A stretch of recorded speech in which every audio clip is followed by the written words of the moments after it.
Hi, so today we're going to read 2 stories and I have another little craft at the end of the video. So here we go. Our first story is called Sometimes I Feel Awful by Joan Singleton, Prestine.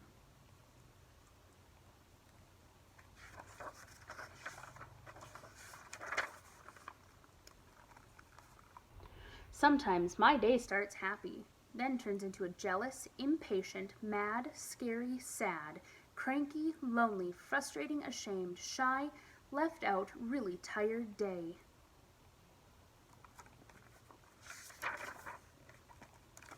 Today started happy. I had pancakes for breakfast. I got to wear my favorite shirt, and my friend David was coming over to play. Then things changed. Mom brushed Trisha's hair and told me to do mine all by myself. When Mom left the room, I messed Trisha's hair all up. Mom and Trisha didn't understand. I could have said, "Mom, I feel jealous, brush my hair too." But I didn't.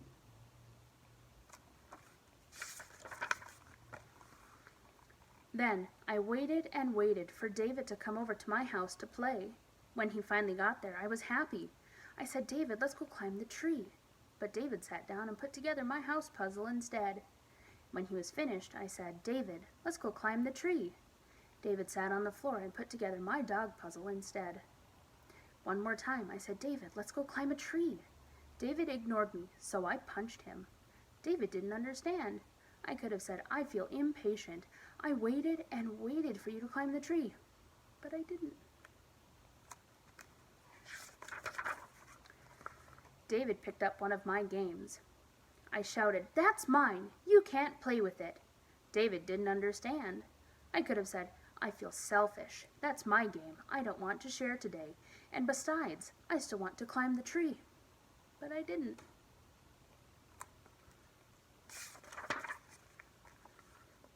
Finally, David was ready to go outside and climb the tree. I was happy. On the way out, he knocked over my block city. He tried to fix it. I yelled, "Get away from my blocks!" David didn't understand. I could have said, "I feel really mad. I worked hard to build that city. Now it's ruined." But I didn't.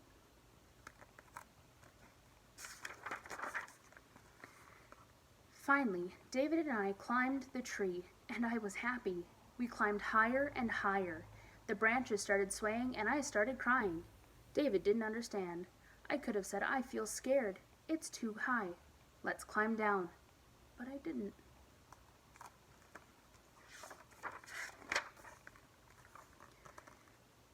When we climbed down from the tree, David said he didn't want to play with me anymore. He was going home.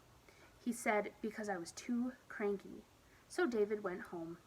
Wheaton tried to make me feel better, but I shoved him away. I could have petted Wheaton and said, "I feel sad. David left. You're my only friend." But I didn't. Instead, I kicked the dirt, stomped into the house, slammed the door, and shouted at Mom as she talked on the phone. Mom didn't understand. I could have said, "I want to cuddle. I feel cranky about David going home." But I didn't.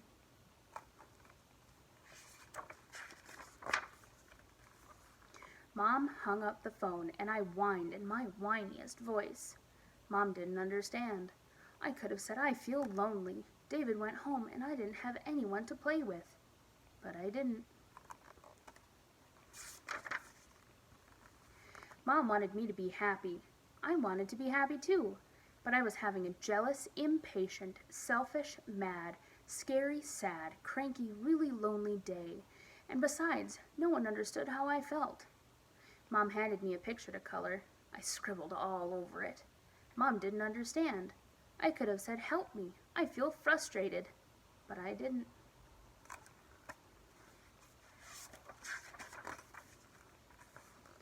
Mom took the picture. She gave Wheaton a dog biscuit and me a cookie and a glass of milk. Wheaton ate his biscuit. I ate the cookie and spilled my milk. I yelled at Wheaton and told him he was bad. Mom and Wheaton didn't understand. I could have said, "I feel ashamed. I'm sorry I made a mess." But I didn't.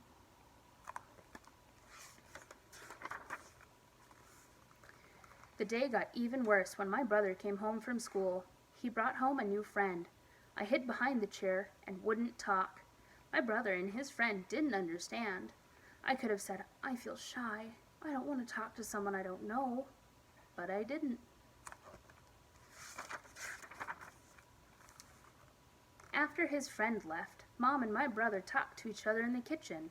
I jumped around and made strange noises and weird faces. Mom and my brother didn't understand. I could have said, I feel left out. Please talk to me too. But I didn't. When it was time for dinner, I didn't eat one bite. Today started happy and turned into a jealous, impatient, selfish, mad, scary, sad, cranky, lonely, frustrated, ashamed, shy, left out, really tired day. Finally, I want to go to bed. Will you help me with my pajamas and read a story? I have your favorite story right here, Mom said. Come sit with me and read while we read and cuddle.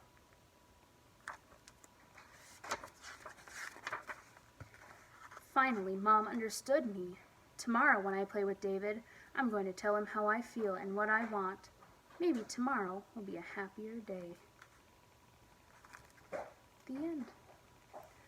Our next story is called A Little Vikes Football Story by Richard Torrey.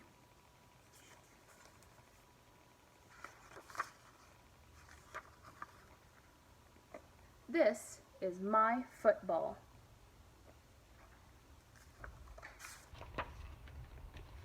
My dad and I like to practice with it in the park. It's my favorite thing to do. He teaches me throwing and catching and running. We always have the best time.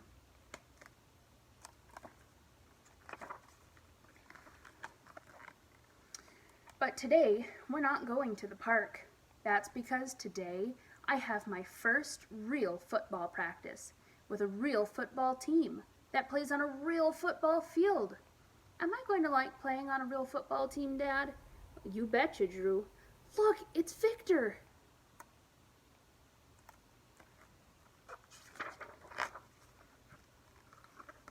The team gives everyone real football equipment to wear so we don't get hurt.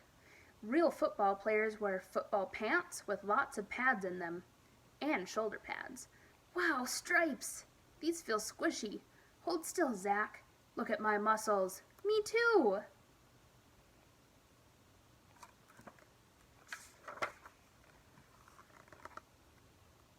But my favorite thing is the helmet, just like real football players wear.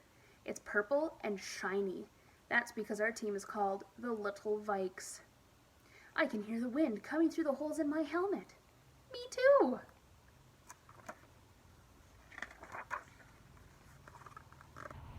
Our coach is really nice, and he's tall. He also knows how to whistle really loud with just his mouth, not a whistle. Coach tells us to jog all the way around the football field to warm up. Jogging is like running, only you don't try your hardest. Hi, I'm Drew. Hi, Drew. I'm Zach. Running with all this stuff on feels jiggly. Uh-oh, I think my pants are falling down.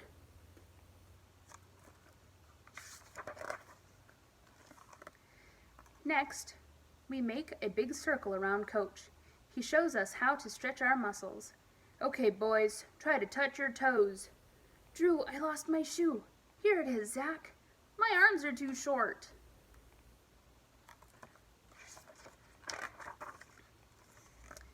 There is a lot we have to learn to get ready for our first real football game.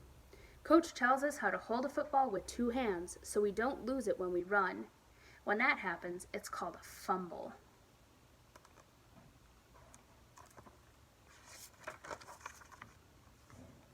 We learn the right way to throw and catch the football. We learn how to block, and we learn how to tackle. Nice catch, Zach. Grrr, keep those legs moving, Drew. You missed me, Drew, but I got your shoe. After that, we all get a drink of water. Oops, I can't find my mouth. Me neither.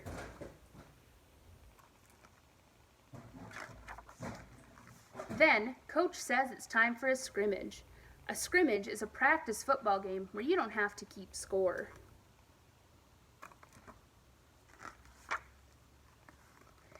In the scrimmage, sometimes I get to tackle, sometimes I get to block, And sometimes I get to carry the ball.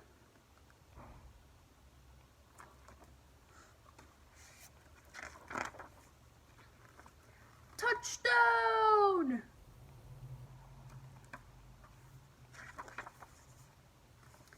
At the end of practice, Coach says now that we're on a real football team, we need to eat healthy foods and get plenty of sleep. That's what real football players do, and I'm a real football player. Drew, I lost my shoe again. I found it.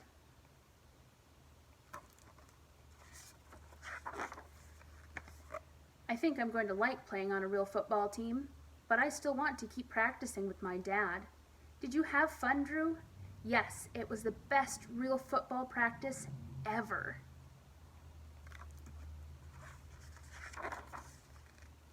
Because now there are a lot of things I have to teach him. Always hold the ball with 2 hands so you don't fumble it. Like this. The end. Okay, so our project this week is a feelings clock or emotions clock.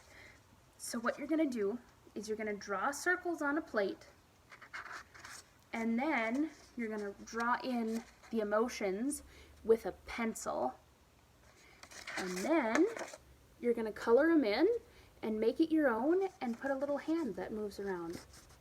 All right, how cool is that? And then when you don't know how you're feeling or don't know how to tell someone, you can point it at what you're feeling. And right now, I am feeling super happy. All right, thanks guys, bye.